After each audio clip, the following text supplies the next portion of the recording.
Welcome back to the One Marine channel. In this afternoon's video, we've got a Targa 40 for you. Now, the Targa 40 is a great example of a 40-foot cruiser. It really does set the bar for what you can fit into this size of boat, and has always been a very popular model and still continues to be. This one is a 2005, and importantly, she's a later one, so she's fitted with the D6s. Now, these earlier Targa 40s have got the CAD 44s and then the CAD 300s, which are okay engines, but the D6 generation just gives the boat that bit more power, and the cubic capacity of the engine is actually that bit bigger, so the engines aren't working as hard, and different drives, etc. So I won't bore you with all the details, but it's great to have the D6s on. So this boat is here in Torquay Marina. It's available potentially with the transfer of a mooring. And so let's start on that point there. She's the details on our website below, so if you look in the description below, you'll see a link to our website. And let's start off this tour by looking in the cockpit. Now, what makes the Targa 40 such a popular boat? Now, I think one of the reasons it makes it such a popular boat is the size of the cockpit. So 40 foot, the cockpit is big, but it's nicely separated. You've got this full length sun pad at the stern here. Underneath here, we've got a manually operated sort of tender garage / storage area. You've then got this really nice wraparound seating section, which is deep, both in that depth and in that depth. So you could easily seat 6 people around that. You've got this folding table here in the centre, which unfolds. So it's perfect for, oh, cup holder's fallen out, perfect for dining. But also by having that folding table, actually access for seating is quite straightforward as well. Starboard side here, you've got your wet bar, so you've got an electric griddle plate there, you've got a fridge underneath, and then you've got a storage section just on the aft section there. Engine room access on these is quite nifty actually. So you've got this hatch here which lifts up, so you can lift that up so like that's on a gas strut, and then once you're in there, you've got access to the engine. So you can see in there, Fairline, the only manufacturer I've ever seen that actually put those belt covers on the forward edge of the engine. You never see it on any other manufacturers. She's got a generator, so for that griddle and things like that, if you're on the water for the day, then you can still run your griddle, and you've got 240 volt power. The boat was last serviced in December 23, so she's still sort of in her service schedule. Okay, covers all in very good condition. Huge forward section of that cover on these Targa 40s. In reality, what most people tend to do is they tend to leave this forward bimini up and then take off the sides. But by doing this, by having this large section forward, the radar arch goes backwards, you get huge head height in here. So you've got lots and lots of head height in this space, which makes it feel probably bigger than it maybe is. Very clever, it's the way it's done. Visibility wise at the helm, you've got good visibility. Even with the covers on today, you can easily see where you're going. You've got equipment wise, you've got DSC, Rainbow DSC radio, electronic controls, as I mentioned, D6, so that's all good. You've got your bow thruster control there, and then you've got a C80, one of my favourite plotters because they're just so straightforward to use. Not touchscreen, just really, really straightforward, and really does everything you possibly need it to. She has got autopilot, and she's also got the engine control screen, engine display screens up here. She's done just over 800 hours. Which obviously the boat's still in use, so that will vary, but the boat, it has got just over 800 hours. Port side here at the forward end of the cockpit, you've got this nice sort of seat when you're cruising, so it's very comfortable. The actual cushioning itself is all very soft and very nice to sit on. Sat here, it just gives you an idea of the space inside the cockpit. We'll get that garage open in a second. I won't try and do it one-handed. I'll get Nathan to give me a hand with that. Got a bit of storage up here. Boat's clean and tidy, as you can tell. It's obviously been used a boat, but you can see it's all clean and tidy. We've come on board today and this is how we found it. So yeah, so I think let's jump downstairs and go and have a look at the 2 cabins on board this boat. So as we jump down into the saloon of the Targa 40, as with the cockpit, there's good head height in here. So the boat's quite high in the bow. If you see this boat alongside a pontoon, it's actually quite a tall boat in that forward section, and that does give it a good amount of head height in this galley and saloon area. Galley, similar actually to the Targa 38s and 34s that you've often seen on our channel.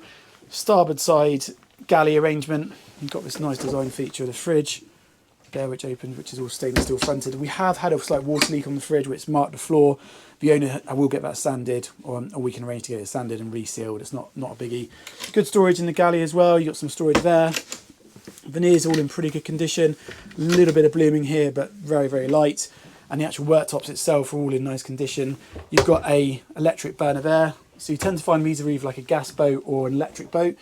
Some of these have got the gas bottle, some have got the generator. This has obviously got a generator we've seen. So you've got the electric combi microwave oven there, and you've actually got your generator start stop here. Fairline, fairly standard. You've got your switch gear here, all here, just on the starboard side as you come down the stairs. You've got your AV kit. The boat does have a reverse cycle air conditioning, so you can see here you've got your air conditioning controls, and then you've got your ventilation outlets there. Television, now you could of course update the television if you wanted to, but I always think how often are you going to be watching TV on a boat.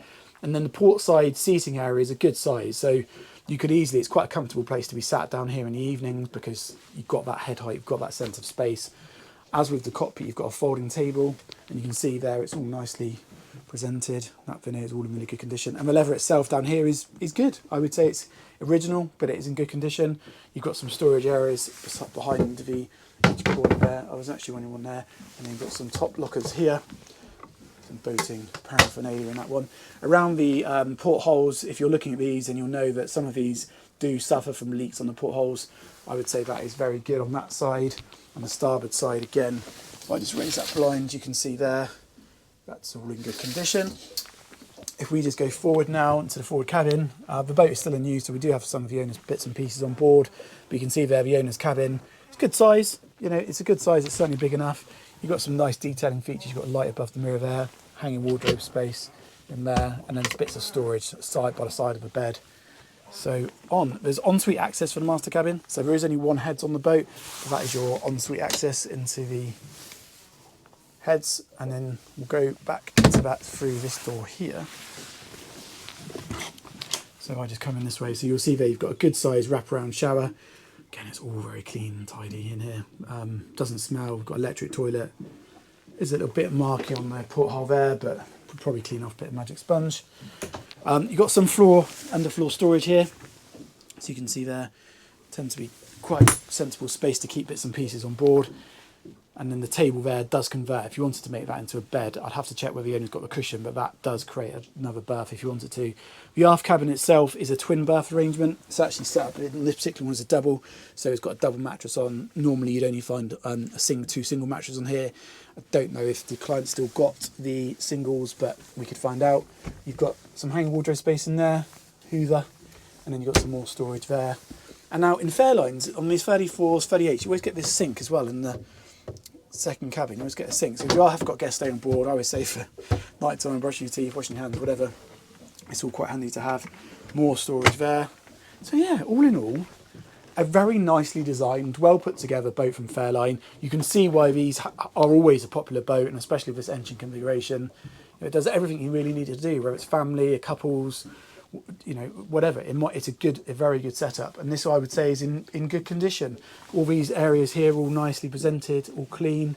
So yeah, all in all, a nice setup. We'll just nip up now back into the cockpit. Nathan, could you just open that garage for me if you can?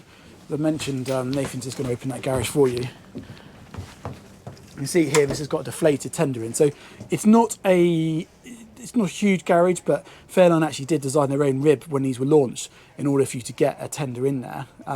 You do have a winch controller, so you can drag the tender in up over the stern here, and then if you wanted to do any more major mechanical works, this whole floor lifts up so you can get on top of the engines as well. You saw the day-to-day engine room access, but that does give you a bit more space there. We'll just give you a quick look around the exterior of the boat. Good looking boat, the Targa 40, sporty looking boat. We were quite lucky because the boat was moored next to it, starboard side had just gone out, so it's quite easy for us to give you an idea of a side profile there. As you can see, all looks very presentable. Bit of growth on the hull there, but she hasn't been out to sea for a while, so she probably just needs a good run. The boat does have radar. I've just spotted that. I don't think I've mentioned that. She's got radar up on the radar arch, and also a remote control spotlight. I'll just take you at the port side now to show you there's no gaping holes or anything silly like that. Fender's all nice. And then you've got foredeck sunbathing as well. So you can see up there, you've got that large foredeck sunbathing. So if you are on board day like today, you've got the sun out, then you can use that as a completely separate space. From regards to moving around the boat, from a crew perspective, you've got some nice high pulpit rails, and these go all the way back pretty much to the aft section. So if you are a crew member looking at this, then you have got pretty good safety on here as well. Of course, electric anchor winch. The blue hull is in nice condition. There's no major scratch or scratches I can see. It's a gel coat blue, so it's not a vinyl wrap, it is a actual gel coat. So yeah, hopefully that gives you an idea of what this boat's all about. If you are interested, please don't forget to go and visit our website. We'd love to show you more, get you on board, show you a bit more detail. If you need any information or would like any more facts on this particular boat, please let us know. Don't forget to subscribe, hit the like button, and we'll speak to you again soon. Thanks for watching.